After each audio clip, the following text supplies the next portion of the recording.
Spared the cancellation axe by Konami, who secured the rights after the game's original publisher shuttered its doors, Saw lives on as a survival horror title with a twist.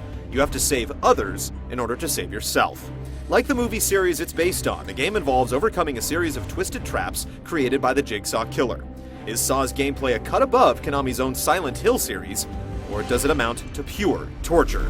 No, not again. I passed your test already.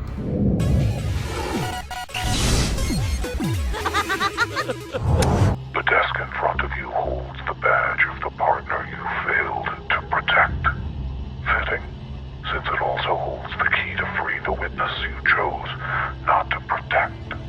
With a storyline set in between the first two movies, the game casts you in the role of Detective Tapp, who was shot in the first film and presumed dead. You begin the game very much alive, courtesy of the Jigsaw Killer, who plans on educating you on the consequences of your obsession with pursuing him. You begin the game with a reverse bear trap placed over your head in the abandoned Whitehurst Asylum for the insane. No doubt you remember the device attached to your jaw. It is evidence left over from your investigation.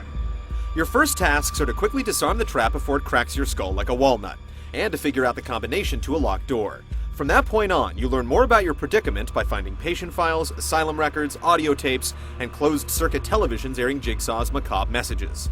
The story is one of the game's strengths, as each potential victim sheds new light on Detective Tapp's troubled past, and moves you one step closer to discovering Jigsaw's true identity. I show them the possibility of death and the sacrifices they have to make to stay alive.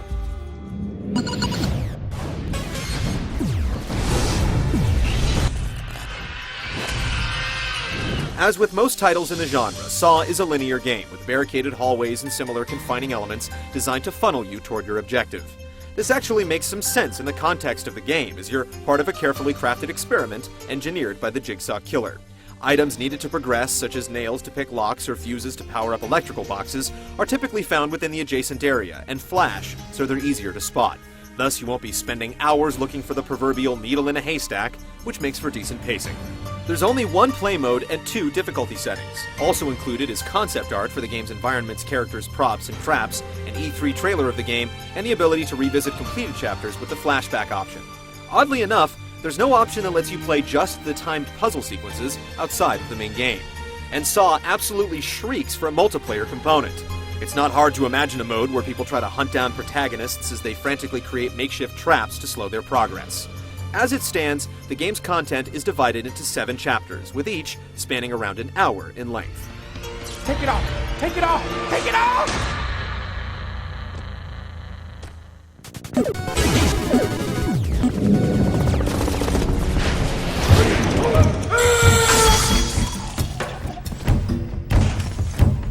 Detective Tapp is a rather straightforward protagonist without many moves in his repertoire.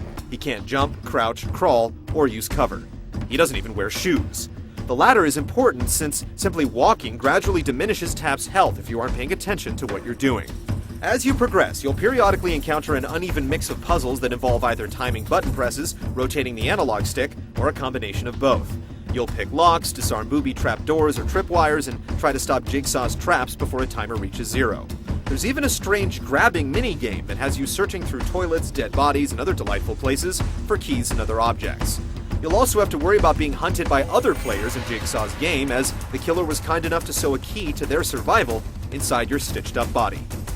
Saw's combat, which is a rather important part of the game, is awkward and tedious. You first have to hold down a shoulder button to enter a combat stance, which zooms the camera in a little bit behind your character. Then you can perform either a strong or light punch, both of which feel like you're swinging underwater.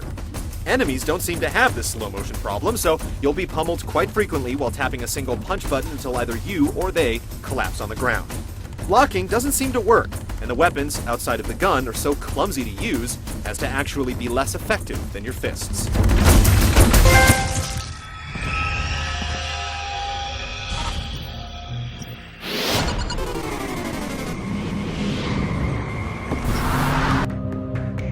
Just be sure of this.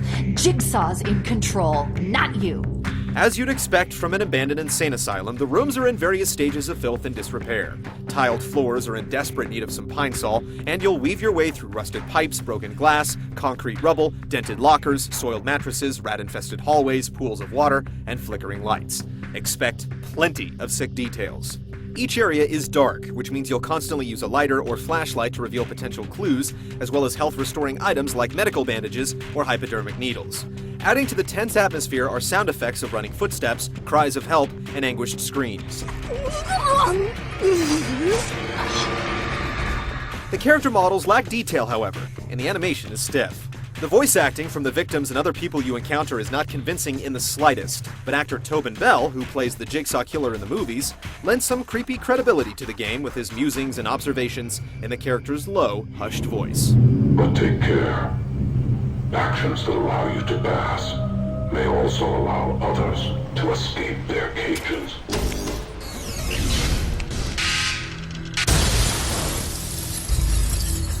What originally looked like another throwaway movie-to-video game tie-in is a surprisingly well-conceived horror story. The combat is Saw's biggest weakness, with the replay value a close second. A single-player only game that can be finished within 7 hours is hard to justify paying full price for, but fans will appreciate how the developers capture the atmosphere, style, and urgency of the movies through the game's combination of devious traps, interactive puzzles, and engaging story.